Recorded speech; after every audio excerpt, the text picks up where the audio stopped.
Hello dear बच्चा gang, good morning. जब जागो जब सवेरा हो जाता है, इसी सोच के साथ आज का लेक्चर हम स्टार्ट करने जा रहे हैं। मैं चंदन कुमार आप लोग को वेलकम करता हूं इस यूट्यूब प्लेटफॉर्म पे जिसका नाम है आरसीपी फिजिक्स, जहां पे हम आपको सिखाते हैं राइट कॉन्सेप्ट ऑफ फिजिक्स। तो ये बहुत प्यारा सा एक चैप्टर चल रहा है जिसका नाम है हार्ट बीट ऑफ फिजिक्स। यानी कि हार्ट बीट ऑफ फिजिक्स का मतलब होता है कि वेक्टर। ये एक ऐसा चैप्टर है जो कि हर एक फिजिक्स के चैप्टर्स में आना 100% है। ये चैप्टर के हम बहुत अच्छे से पढ़ाई करने वाले हैं।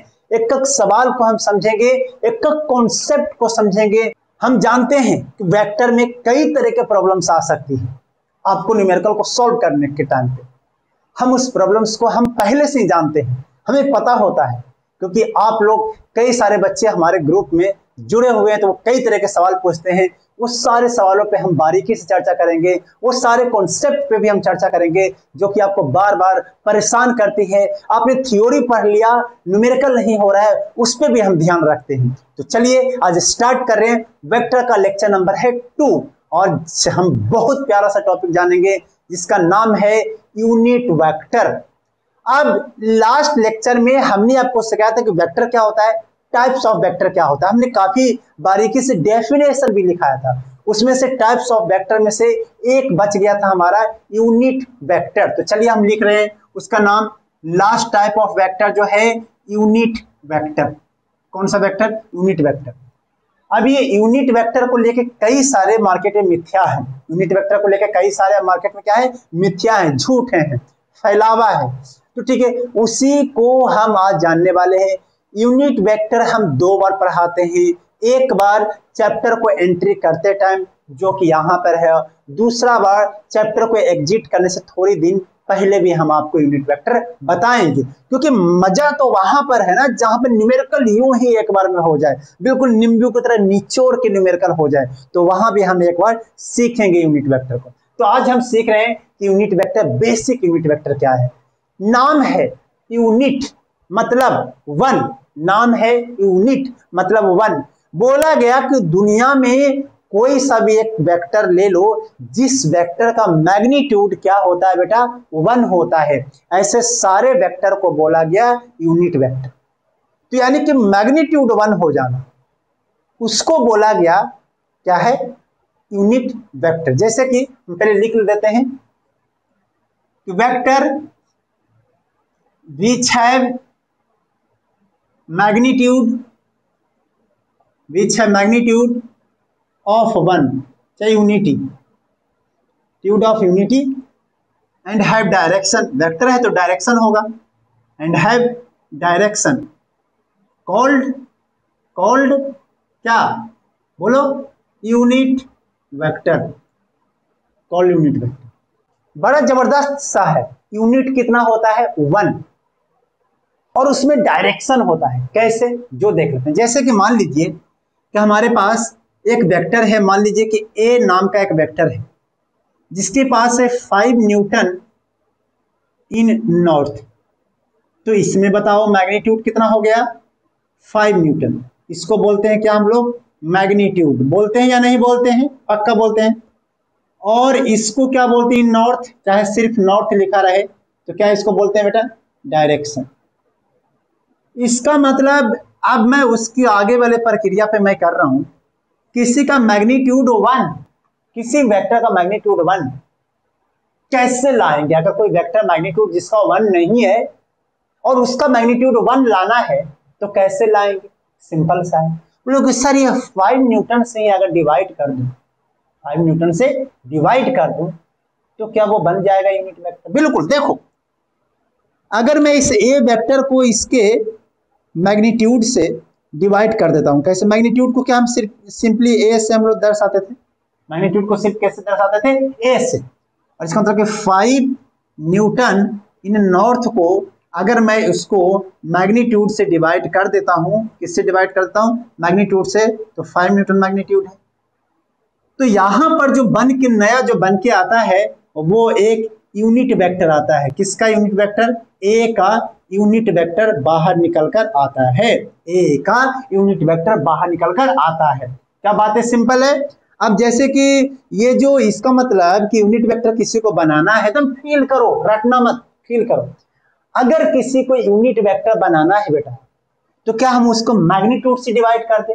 सिंपली किसी वेक्टर को अगर यूनिट वेक्टर बनाना है तो किससे डिवाइड कर देंगे? उसके मैग्नीट्यूड से। अब लोग पागल हो रहे हैं, क्यों मैग्नीट्यूड से डिवाइड करते हैं? अरे डेफिनेशन को देखोगे तो मैग्नीट्यूड कितना है? यूनिटी। तो किसी वेक्टर को अगर यूनिटी बनाना है तो उसी का जो मैग्नीट्यूड है अगर उससे हम डिवाइड कर देते हैं तो क्या बन जाता है? यूनिट वेक्टर बन जाता है। अब ये देखो यूनिट वेक्टर को हम दर्शाते कैसे? ऐसे हम लोग नहीं दर्शाते हैं एक लाइन की तरह, उसको दर्शाने का क्योंकि चीफ गेस्ट है उसको दर्शाने का ऐसे, और उसका एक फॉर्मूला बन गया कि किसी वेक्टर को अगर उसके मैग्नीट्यूड से डिवाइड कर दें तो वो हमारा बन जाता है यूनिट वेक्टर। अब देखो लेकिन हम जो लाइव एग्जांपल कर रहे हैं तो उसमें क्या बनेगा? 1 इन नॉर्थ। बताओ बनेगा कि नहीं बनेगा? अरे 1 का कोई लॉजिक है? 1 इंटू में इन नॉर्थ, मैं ऐसे करता हूँ 1 इंटू में इन नॉर्थ, मतलब मैग्नीट्यूड से 1 है, यूनिटी है, यूनिटी है 1 यूनिटी, यूनिट भी नहीं है उसकी तो कि 1 न्यूटन इन नॉर्थ, एकदम बिल्कुल यूनिटी जैसा इन नॉर्थ। तो सिर्फ हमारे पास क्या बच गया?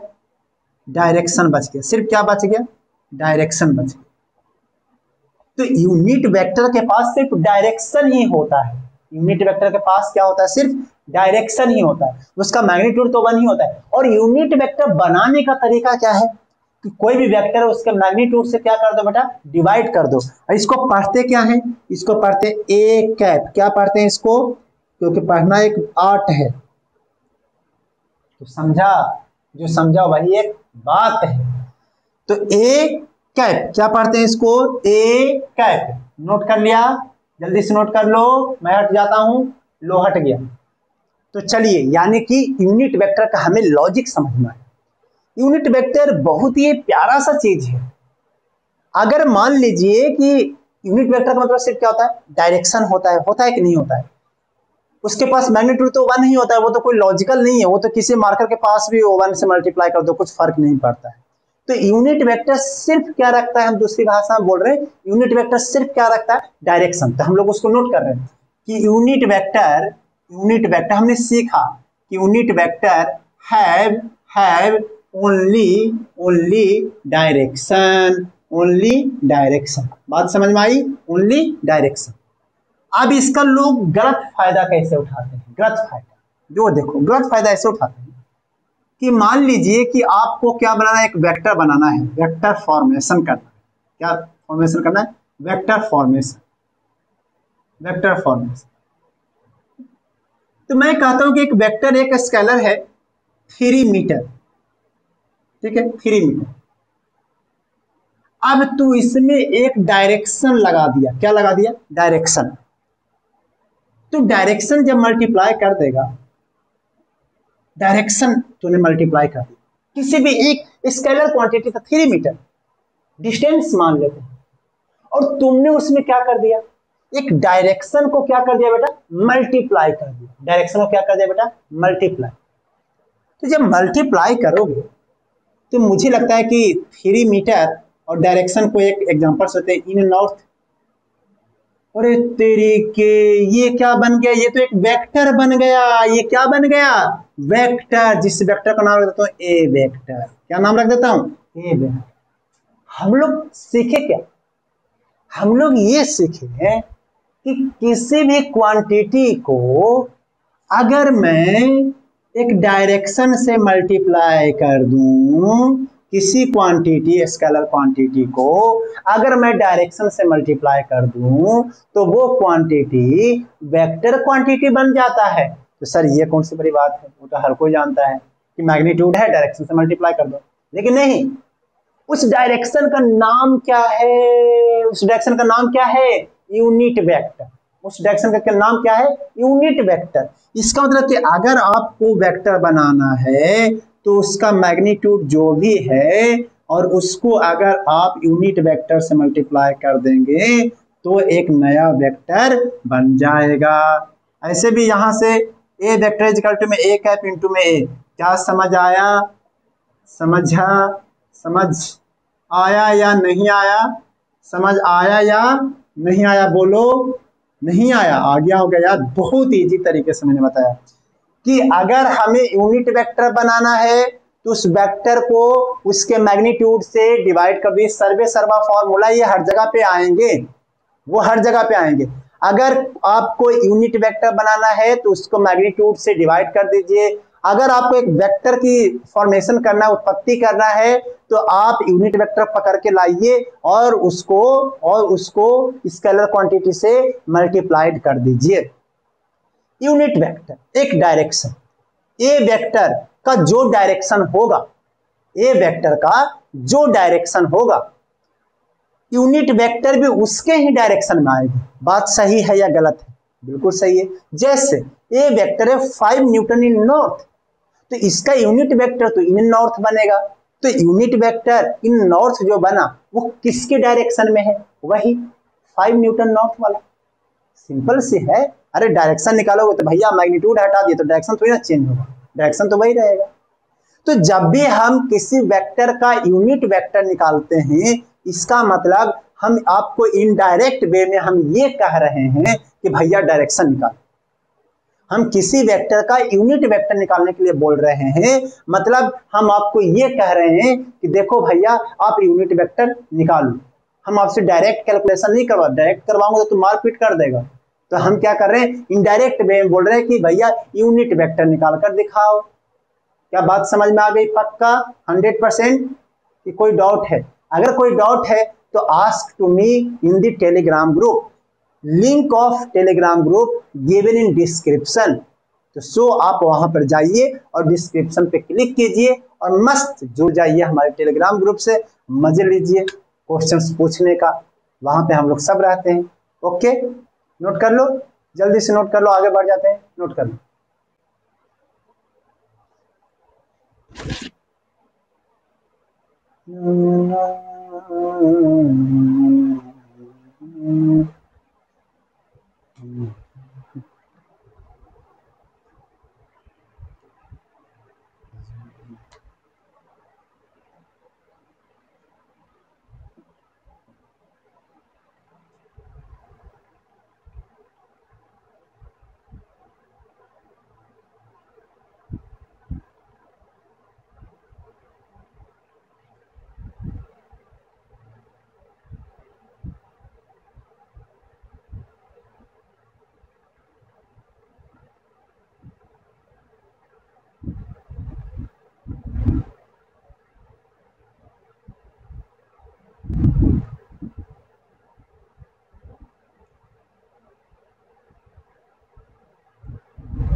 तो आपको समझ में आ गया होगा कि भाई क्या होता है ये यूनिट वेक्टर, कोई प्रॉब्लम्स नहीं। कैसे निकाला जाता है यूनिट वेक्टर वो भी आपको समझ में आ गया। बिल्कुल सिंपल लैंग्वेज में समझाया हूं, कोई बहुत टफ सा कोई कॉन्सेप्ट आपको नहीं बताया हूं, है ना। तो यूनिट वेक्टर एक टूल्स है, ऐसा समझो कि यूनिट वेक्टर टूल्स है वेक्टर में, जो किसी के पीछे लगा दो वो बन जाएगा वेक्टर। तो अगर किसी को वेक्टर बनाना हो तो यूनिट वेक्टर उसके पीछे अटैच कर दो, ऐसे ऐसे अपने आप बन जाएगा। समझ में आ गया ना? बिल्कुल कॉन्सेप्ट क्लियरिटी। अब यूनिट वेक्टर जो है अपने फिजिक्स में 3-4 जो है एक यूनिट वेक्टर को दर्शाया गया है कि आप इसकी यूनिट वेक्टर समझे। 3-4 स्टैंडर्ड यूनिट वेक्टर। अब यूनिट वेक्टर का मतलब ये नहीं समझे कि वो कोई वेक्टर जैसा ट्रीट करे, आप उसको एक डायरेक्शन की तरह समझे कि इसका मतलब फिजिक्स में 3-4 जो है वो वेक्टर के टर्म्स में कुछ डायरेक्शन को बतलाया है। तो उसको आप देख लीजिए। तो 3 एक्सिस हमारे पास, एक्स एक्सिस और ये वाई एक्सिस और ये जेड एक्सिस। अब यहाँ पर एक्स एक्सिस को बोला गया कि अगर वेक्टर के टर्म्स में लिखना है, यूनिट वेक्टर के टर्म्स में, तो आप आई कैप भी लिख सकते हैं। आई कैप का मतलब हो गया डायरेक्शन, एक यूनिट वेक्टर, देखो कैप लगाया, एक यूनिट वेक्टर। अब मैंने आई कैप जैसे लिखा, क्या लिखा, आई कैप, तो आपको समझना चाहिए कि आई कैप का मतलब हुआ कि एक्स एक्सिस में, ठीक है। उस तरीके से मैंने जे कैप लिखा, तो आपको समझना चाहिए कि अच्छा जे कैप लिखा है तो वाई एक्सिस की तरफ में दिखाना चाह रहा है। और इसी तरीके से अगर मैं के कैप लिख दूं तो आपको समझ में आ जाना चाहिए कि अच्छा वो जो है जेड डायरेक्शन की तरफ में वो दर्शाना चाहता है। सिंपल सी बात समझ में आ गया कि आई कैप, जे कैप और के कैप का मतलब क्या हुआ। अब जो है यहाँ पर उसी तरीके से माइनस आई का मतलब क्या हो जाएगा, minus x axis, minus y का, माइनस जे का मतलब क्या हुआ, माइनस वाई एक्सिस की तरफ में, और माइनस के की तरफ में मतलब क्या हुआ, माइनस में जेड एक्सिस की तरफ में। तो ये हमारा 3 स्टैंडर्ड यूनिट वेक्टर, आप कह सकते हैं कि 3 स्टैंडर्ड यूनिट वेक्टर है फिजिक्स में, जो हमें कई बार यूज किए जाते हैं। क्या बातें बिल्कुल क्लियर है? ओके, चलिए अब देखिए ऐसे कि मान लीजिए कि हमारे पास ए वेक्टर इज इक्वल टू में 3 आई कैप है। अब ये देखो यूनिट वेक्टर ये नहीं है, यूनिट वेक्टर ही नहीं है, ये वेक्टर है। ए वेक्टर इज इक्वल टू, इसका मैग्नीट्यूड क्या है, देखो मैग्नीट्यूड क्या है, मैग्नीट्यूड क्या है 3 मीटर लिख देते हैं, है ना, 3 आई कैप ऐसे लिखा हूं, तो मान लीजिए कि 3 मीटर है। ओके, तो 3 मीटर, चलिए मैं ऐसे आराम से लिख देता हूँ 3 मीटर आई कैप। अभी देखो किसी को वेक्टर बनाना था तो हमारे पास 3 मीटर तो मैग्नीट्यूड है, और हमने एक यूनिट वेक्टर, फिजिक्स का जो एक यूनिट वेक्टर है उससे हमने मल्टीप्लाई कर दिया। तो जैसे तुमको 3 आई कैप बोला, तुम्हारे मन में एक इमेज बन जाना चाहिए कि अच्छा वो जो वेक्टर है वो किधर होगा, एक्स एक्सिस की तरफ होगा। तो यानी कि हमारा जो है ये डायरेक्शन है, और वो डायरेक्शन किधर की तरफ में है, वो एक्स एक्सिस के तरफ में है। किधर है, एक्स एक्सिस के तरफ में। क्या बात है, क्लियर हुआ? उस तरीके से बी वेक्टर जो है उसी तरीके से 2 माइनस में 2 जे कैप है। अब तुम यहाँ पे क्या समझोगे कि मैग्नीट्यूड कितना है 2, और उसका यूनिट होगा कुछ मीटर और कुछ ना कुछ होगा, 2 मीटर है, और किस डायरेक्शन में है, किस डायरेक्शन में, तो वो जगह माइनस में वाई एक्सिस की तरफ में। ये वेक्टर किधर है, माइनस में वाई एक्सिस के तरफ में है। उसी तरीके से सी वेक्टर को मैं लिख देता हूँ प्लस में 3 के कैप लिखा हूँ, प्लस में 3 के कैप। तो मतलब क्या हुआ, प्लस में 3 के कैप का मतलब, प्लस में 3 के कैप का मतलब हो गया कि वो जेड एक्सिस है, प्लस में जेड एक्सिस की तरफ में ये है। तो कितना सहूलियत से हुई। अब मान लो कि d vector is equal to, मैं लिख देता हूँ प्लस में 3 माइनस में के कैप। अब देखो यहाँ पर हमने तो इस वाले पॉइंट को डायरेक्ट लिख दिया था माइनस में, मैं इस वाले पॉइंट को मैं डायरेक्ट लिख दिया था माइनस में, लेकिन इस पॉइंट में माइनस के कैप लिखा हूं। रियल जो वेक्टर जो है ना उसका डायरेक्शन यही आई कैप, के कैप, जे कैप ही आगे पीछे करता है। तो माइनस यहाँ पे लिखना, चाहे यहाँ पे लिखना, थोड़ी सी ज्ञान की कमी को दर्शाता है। यहाँ पर इस तरीके से माइनस लिखना थोड़ी सी ज्ञान की कमी को दर्शाता है। रियल में, वेक्टर में माइनस लिखना हो तो यहाँ पर लिखो, रियल में वो दिखा रहे कि 3 मीटर जो है या फिर 3 सेंटीमीटर जो है आपका मैग्नीट्यूड है, और डायरेक्शन किधर है, वो है माइनस में के की तरफ। डायरेक्शन किधर है बेटा, माइनस में के की तरफ। समझ में आ गया बिल्कुल, माइनस में के की तरफ मतलब माइनस में जेड एक्सिस को दिखा रहा है। तो रियल जो यूनिट वेक्टर को दिखाना जो हुआ, अब देखो हमने ये मल्टीप्लाई कर दिया मैग्नीट्यूड में एक यूनिट वेक्टर, हमने मल्टीप्लाई कर दिया मैग्नीट्यूड में एक यूनिट वेक्टर, हमने मल्टीप्लाई कर दिया मैग्नीट्यूड में एक यूनिट वेक्टर। क्या बातें बिल्कुल क्लियर हुआ कि यूनिट वेक्टर क्या है, unit vector just tools which help to make a vector. समझ में आया, अंग्रेजी को ज्यादा हो गया, नोट करो। ये क्या समझ गए आप लोग, कितना आसान सा था यूनिट वेक्टर। अब इसको हम लोग दोबारा एक बार और पढ़ेंगे। तो यूनिट वेक्टर का हमने कहानी यहाँ पे कर दिया खत्म। अब हम चलते हैं कुछ आगे की तरफ और सीखते हैं कि क्या हम 2 वेक्टर को डिवाइड कर सकते हैं, क्या 2 वेक्टर को डिवाइड कर सकते हैं क्या। तो इसका 1 मिनट में आंसर है, 1 सेकंड में आंसर है कि 2 वेक्टर को कभी भी डिवाइड नहीं कर सकते हैं। Division of vector not allowed, division of vector not allowed. तो आगे करके आप नोट में लिख लेंगे, नोट में करके लिख लेंगे कि division of vector, division of vector not allowed, vector are not allowed. अब तेरे मन में सवाल आ गया कि सर क्यों नहीं अलाउड है भाई। जैसे मान लीजिए कि एक ए वेक्टर है, वो है 3 न्यूटन इन नॉर्थ, ठीक है, 3 न्यूटन इन नॉर्थ, और बी वेक्टर है वो लिखा हुआ है 2 न्यूटन इन साउथ, ठीक है, लिखा हुआ है। अब तुम कह रहा है कि एक नया वेक्टर बनाओ जो कि ऐसे हो, A vector plus divided by B, तो ए वेक्टर लिखोगे 3 न्यूटन इन नॉर्थ, पक्का लिखोगे नॉर्थ, और 2 न्यूटन इन साउथ पक्का लिखोगे।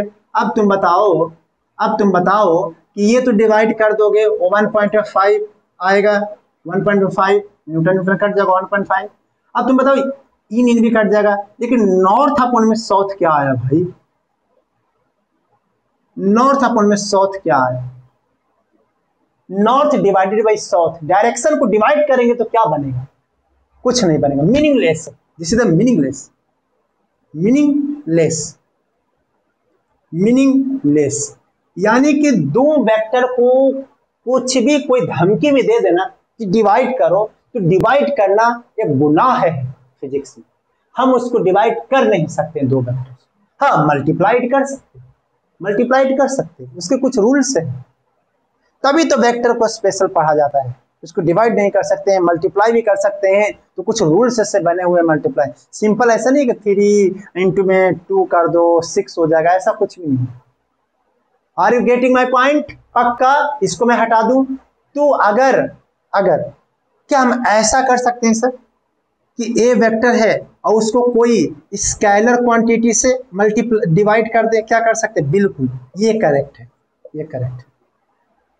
किसी भी वेक्टर को एक स्केलर क्वांटिटी से डिवाइड कर सकते हैं, लेकिन किसी वेक्टर को मैग्नीट्यूड से, किसी वेक्टर को वेक्टर से डिवाइड नहीं कर सकते। हाँ कर सकते, डिवीजन कर सकते, किससे? एक स्केलर क्वांटिटी से। तो हम वही टॉपिक को घुमा फिरा के हम पढ़ने वाले हैं, multiplication of vector by scalar, चाहे multiplication by scalar of vector, कुछ इस तरीके से एक हम पढ़ने वाले। इंग्लिश थोड़ी कमजोर है, समझा करो, चलो इसको जल्दी से नोट करो। अगला टॉपिक हम लिखने जा रहे हैं multiplication of vector by scalar, बहुत अच्छा सा कॉन्सेप्ट है, मल्टीप्लिकेशन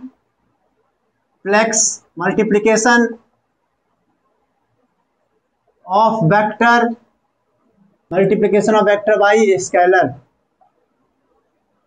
सिंपल। अब देखो इसमें क्या होता है कि स्केलर क्वांटिटी तो एक नंबर होते हैं, स्केलर क्वांटिटी क्या है? एक नंबर है, तो रियल में एक नंबर से डिवाइड कर रहे हैं। अब ये नंबर जो है, मान लेते हैं कि के नंबर है, नंबर क्या है? के। अब के नंबर है तो पहली बात कि के ग्रेटर देन 0 हो सकता है ना, के ग्रेटर देन 0 हो सकता है। ऐसे समझिए कि के ग्रेटर देन 1 हो सकता है, के लेस देन 1 हो सकता है। दूसरी बात हो सकता है कि के पॉजिटिव हो सकता है, के नेगेटिव हो सकता है। ऐसे है कि नहीं चांसेस? पॉजिटिव में भी के 1 से बड़ा, 1 से कम, कुछ इस तरह की घटना होती है। तो उसको चलिए समझते हैं, एक बार में ही आपको समझ में आ जाएगा। एक वेक्टर है ए वेक्टर, ठीक है, पक्का। अब तूने इसको कर दिया मल्टीप्लाई कर दिया, तो मल्टीप्लाई जब करोगे तो एक नया वेक्टर बनेगा बी वेक्टर, क्योंकि वेक्टर चेंज होता है एक ही दो कंडीशन में, या तो उसका मैग्नीट्यूड चेंज कर दो, या तो उसका डायरेक्शन चेंज कर दो, या तो उसकी मैग्नीट्यूड चेंज कर दो, या तो उसका डायरेक्शन चेंज कर दो, या तो फिर दोनों के दोनों चेंज कर दो, तो वेक्टर चेंज हो जाता है, सिंपल। अब ये वेक्टर में मैंने मल्टीप्लाई कर दिया के से, किससे मल्टीप्लाई कर दिया? के से। दूसरा वेक्टर बनेगा कि नहीं बनेगा? अगर के ग्रेटर देन 1 हुआ, ग्रेटर देन 1 का मतलब 2 से मल्टीप्लाई कर दिया, 3 से मल्टीप्लाई कर दिया, 4 से मल्टीप्लाई कर दिया, तो दूसरा वाला वेक्टर क्या उतना टाइम्स लार्जर हो जाएगा? सोचो, मान लेते हैं कि 5 न्यूटन है ये, अब तूने एक नया वेक्टर इसमें से 3 से मल्टीप्लाई कर दिया, तो भैया यही वेक्टर इतना बड़ा हो जाएगा 15 न्यूटन का, और डायरेक्शन क्या हो जाएगा? उसी के डायरेक्शन में हो जाएगा। समझ रहे हो बात की नहीं बात समझ रहे हो? यानी कि लार्जर वेक्टर बन जाएगा, लार्जर बन जाएगा। पक्का बनेगा कि नहीं बनेगा? लार्जर बनेगा कि नहीं बनेगा? पक्का। केसो 1 से ज्यादा मल्टीप्लाई करोगे 2 टाइम्स 3 टाइम्स 4 टाइम्स, और सबसे अच्छी बात है कि पैरेलल भी बनेगा। अब पैरेलल क्यों? डायरेक्शन क्या तुमने चेंज किया क्या?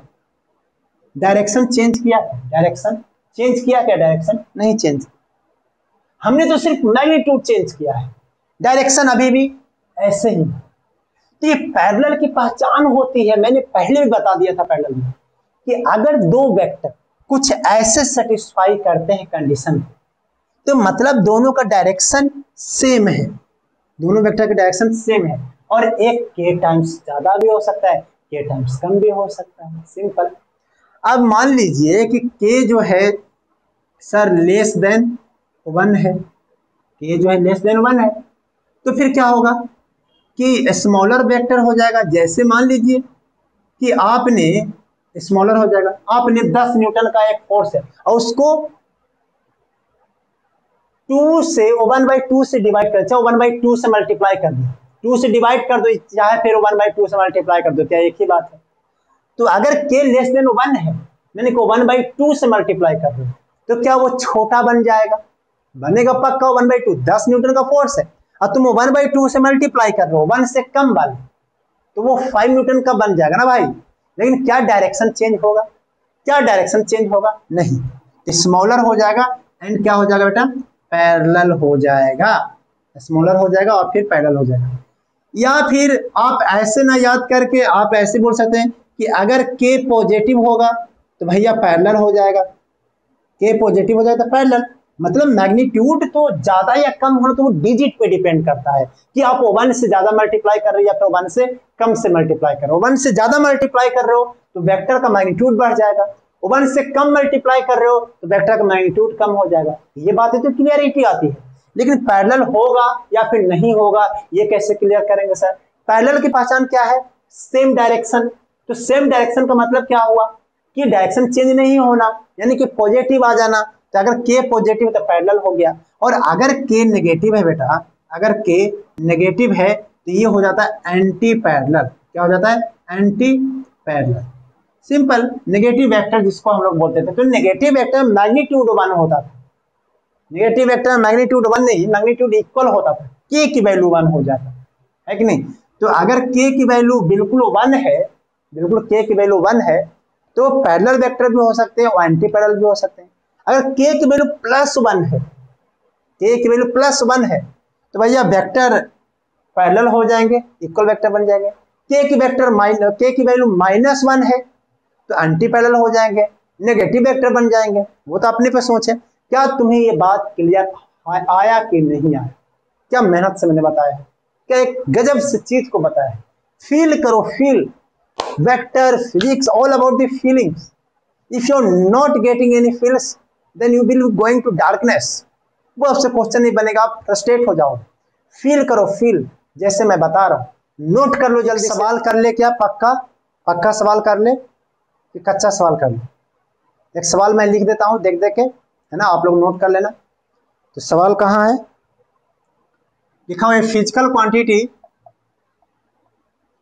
ये फिजिकल क्वांटिटी। तो ये रहा सवाल। क्या सवाल है लिखा हुआ, आप लोग नोट कर लीजिए। Physical quantity m = 4 kg is multiplied by A vector a such that f = में मास इंटू में एक्सेलरेशन। m है मास, a है acceleration. Find the magnitude and direction of f if. अब देखो पहला वाला सवाल सॉल्यूशन करते हैं। खुद करोगे क्या? खुद करो, देखो करो जल्दी से। कर लिया? हो गया पक्का? चलते हैं आगे। f = में मास, मास कितना है बेटा? मास है 4 kg। ये तो स्केलर क्वांटिटी है। अब इसमें a वेक्टर से मल्टीप्लाई कर दिया, तो भैया a वेक्टर जो सिर्फ डायरेक्शन ही की यूनिट वेक्टर बोल दो, a वेक्टर जो है जबरदस्त 5 मीटर/सेकंड का स्क्वायर ईस्टवर्ड है। क्या है? ईस्टवर्ड है। तो ये कितना आ जाएगा अपने? 20 kg मीटर/सेकंड का स्क्वायर, जिसको न्यूटन भी बोलते हैं, ईस्टवर्ड। क्या है? ईस्टवर्ड। और इसी तरीके से ये जो है केजी मीटर पर सेकंड का स्क्वायर, ये हम लोगों ने 9th क्लास में पढ़ा था, इसके लिए लिख रहा हूँ 20 न्यूटन ईस्टवर्ड।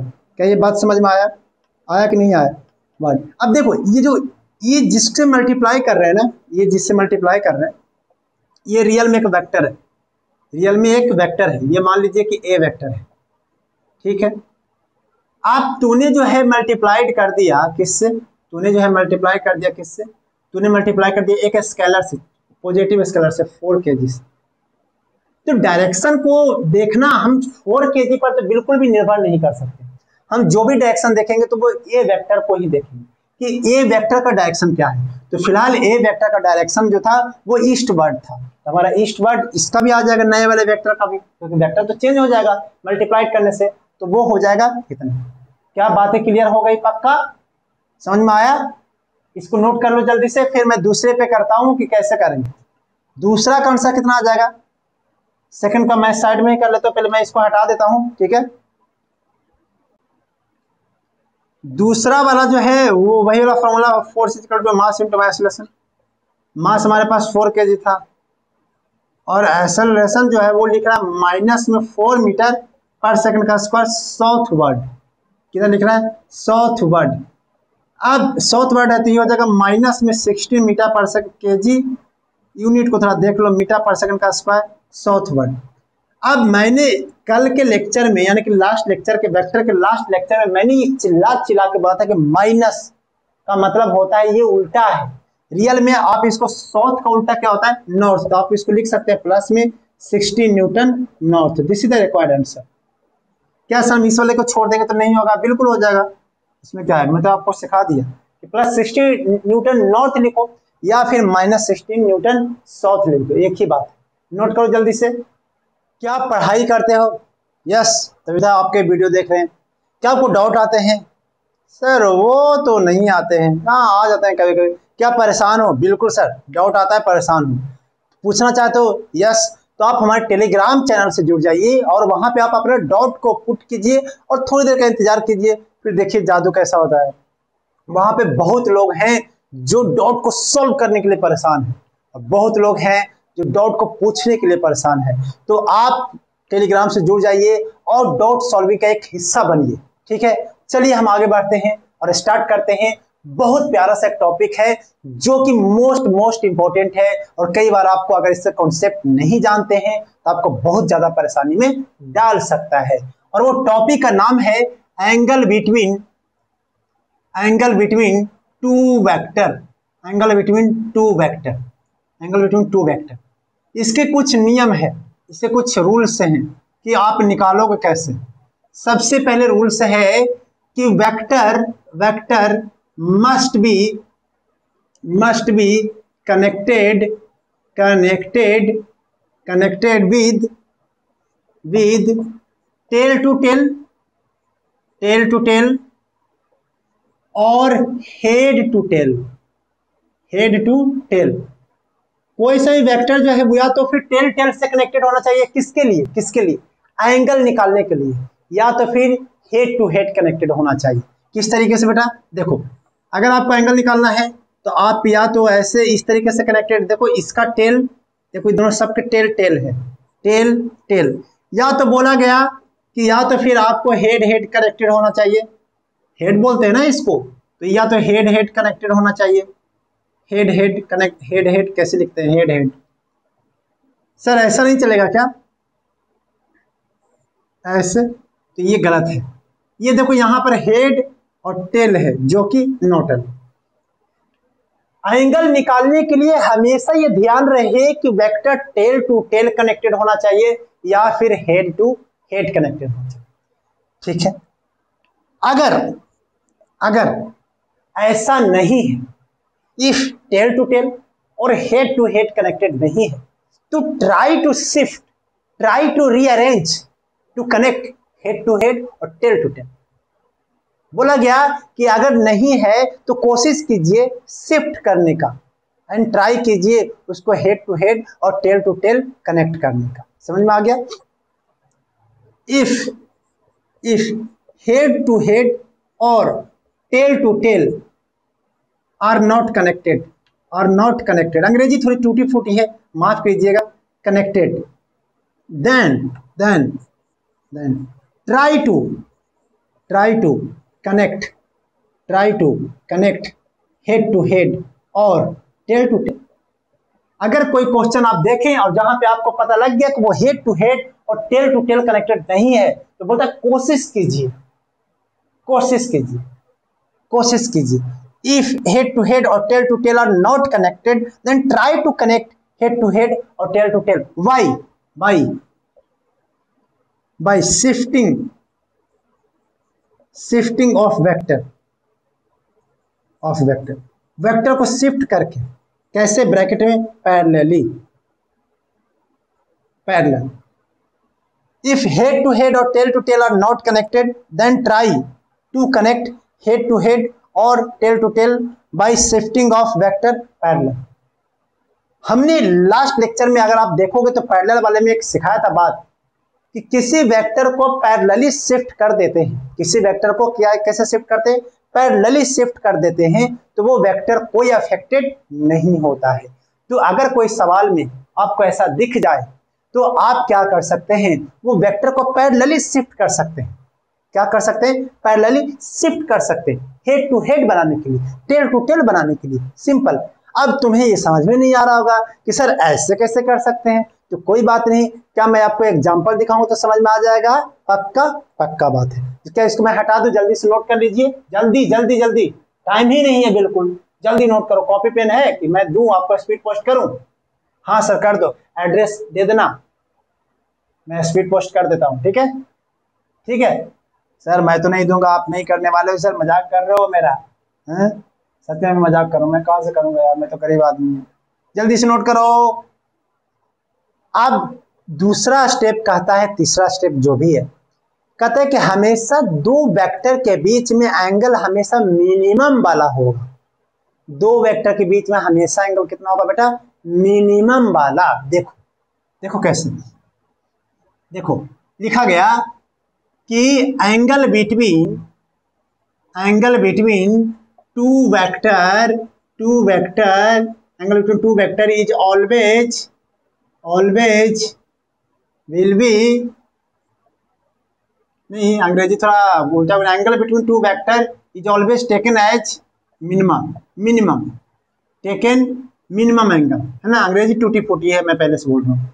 मिनिमम एंगल मतलब दो वेक्टर के बीच में जो एंगल होगा वो हमेशा कैसा होगा बेटा, मिनिमम वाला। अब काम करते हैं, जैसे पहला सवाल, find angle between two vector, given two vector, angle between given two vector, ठीक है। अब देखो कैसे, दो वेक्टर है, एक वेक्टर और दूसरा वेक्टर, इसका नाम है ए और उसका नाम है बी। अब मैं बोल देता हूं कि ये जो है 330 डिग्री है और ये जो है 30 डिग्री है, सिंपल सी बात। अब जो एंगल जो है ए एंड बी के बीच में कि कौन सा होगा, 330 होगा कि 30 होगा? सबसे पहली बात ये कि दो वेक्टर के बीच में एंगल देखने के लिए हमेशा देखिए सबसे पहले क्या वो टेल से टेल कनेक्टेड है। तो इस क्वेश्चन में देखा तो देखा क्या यार टेल से टेल कनेक्टेड है। किससे कनेक्टेड है? टेल टू टेल कनेक्टेड है। अब टेल से टेल कनेक्टेड है, इसका मतलब एंगल निकाल सकते हैं। दूसरा लगा दो कि दोनों के बीच में एंगल कितना हो जाएगा, मिनिमम वाला। तो मिनिमम वाला कितना है बेटा, वो है 30 डिग्री, तो ये हो जाएगा 30 डिग्री। क्या बात है, समझ में आ गया? एक वेक्टर और लेते हैं, एक वेक्टर आओ, ये है 60 डिग्री और ये 3 कितना 300 डिग्री। तो बताओ इस वाले सी और डी में बोल देता हूं, सी वेक्टर और डी वेक्टर, तो angle between c vector and d vector कितना हो जाएगा, 60 डिग्री। क्या ये बात है तुमको क्लियर कट है बिल्कुल कि हमेशा कौन सा एंगल लेना है, मिनिमम वाला लेना है। हमेशा कौन सा लेना है एंगल, मिनिमम वाला लेना है। अब देखो तीसरा प्रॉब्लम, एक वेक्टर है ऐसे और दूसरा वेक्टर जो है बेटा वो ऐसे है और ये दोनों के बीच का एंगल दे दिया 30 डिग्री। अब इसका जो है एंगल कितना होगा, ये ए वेक्टर मान लेते हैं और ये बी वेक्टर मान लेते हैं, और पूछा गया कि angle between a vector and b vector कितना होगा भाई साहब, बहन साहब, भाई साहब, दोनों बताइए ए और बी वेक्टर के बीच एंगल कितना होगा। ये देखो हेड टू हेड और टेल टू टेल कनेक्टेड नहीं है, sorry head to head and tail to tail connected नहीं है। ये कैसे कनेक्टेड है, एक हेड है और एक टेल है। जल्दी से नोट भी कीजिए और इसको बताइए भी।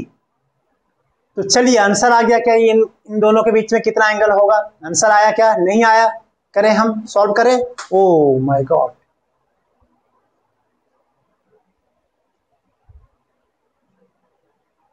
आंसर नहीं आया, चलिए मैं इसको देखता हूं सॉल्व करके, ठीक है। अब देखो कैसे सॉल्व करते हैं। अगर ये वेक्टर को देखोगे तो एक वेक्टर तो ऐसे है, एक वेक्टर ऐसे है और ये 30 डिग्री है। तो मेरे दिमाग में आया कि ए और बी के बीच में एंगल निकालना है, लेकिन एक तो टेल है एक तो हेड है, तो कर ही नहीं सकते 30 डिग्री। तो हमने सोचा ऐसे कि क्यों ना हम उसको पीछे खिसका दे, किसको, ए वेक्टर है, ये बी वेक्टर है, तो बी वेक्टर को थोड़ा सा पीछे ले लेते हैं, क्या बोलते हो।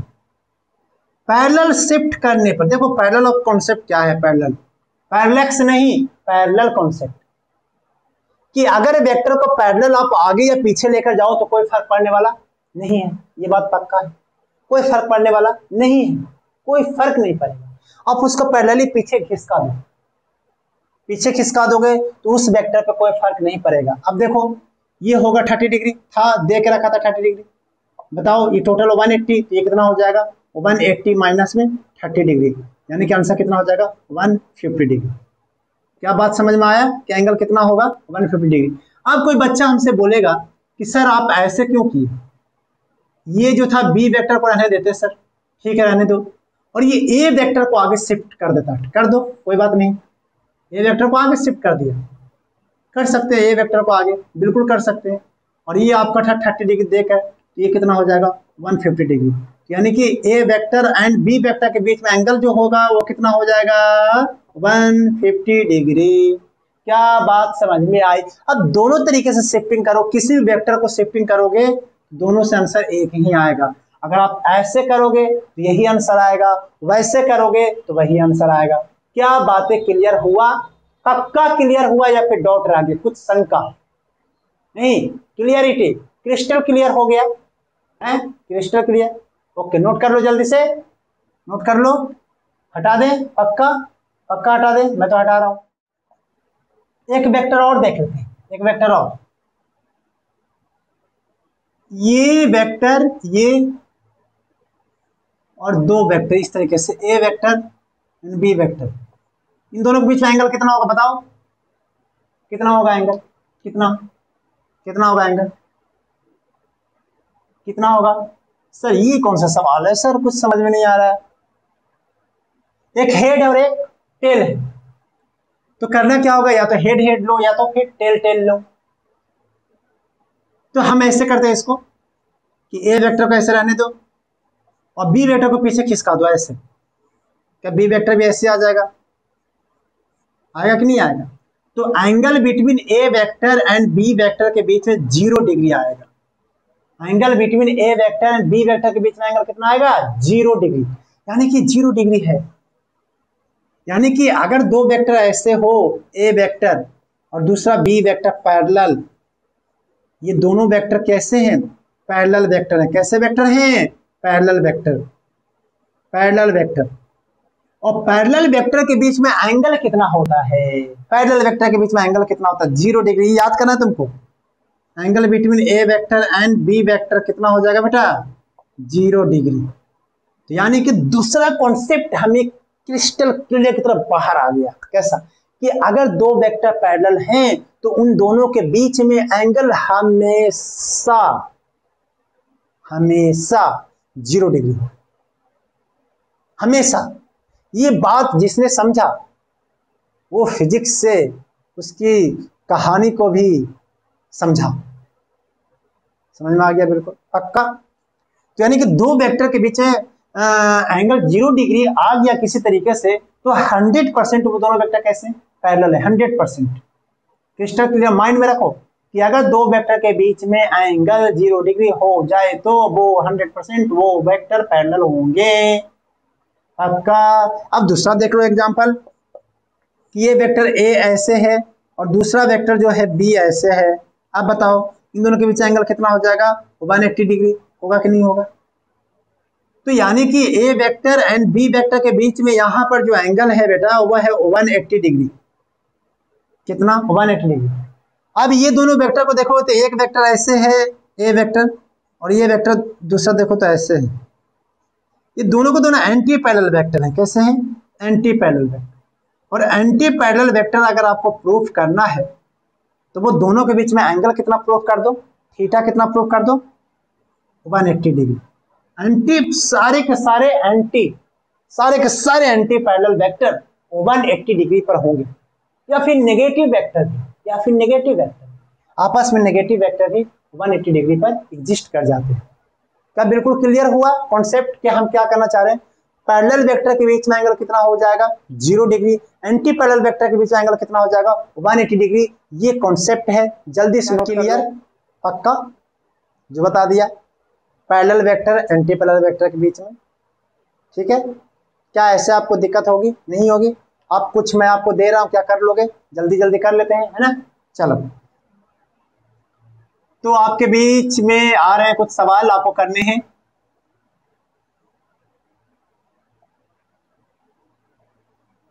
ए वेक्टर और बी वेक्टर के बीच में एंगल निकालने हैं।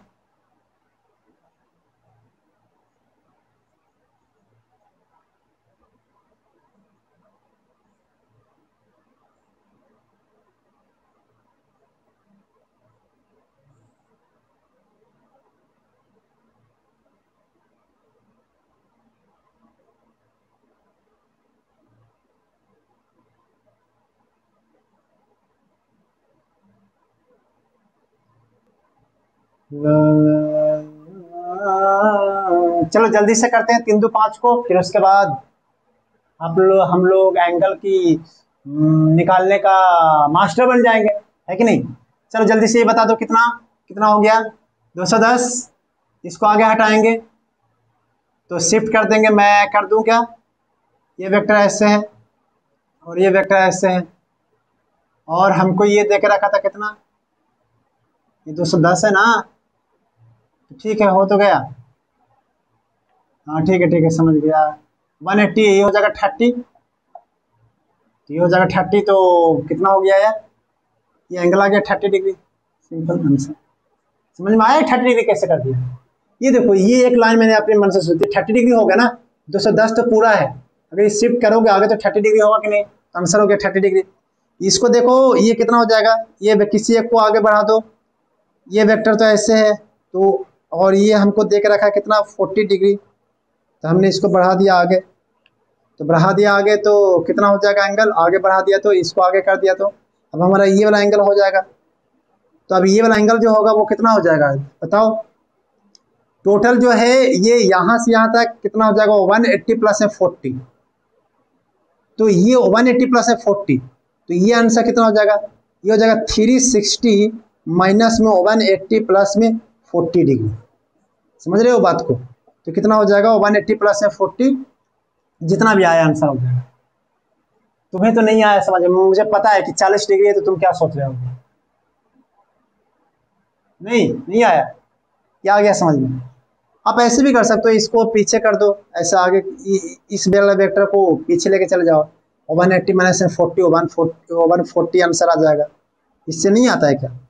360 माइनस में हो जाएगा 0 1 240, ये हो तो गया 140 डिग्री आंसर।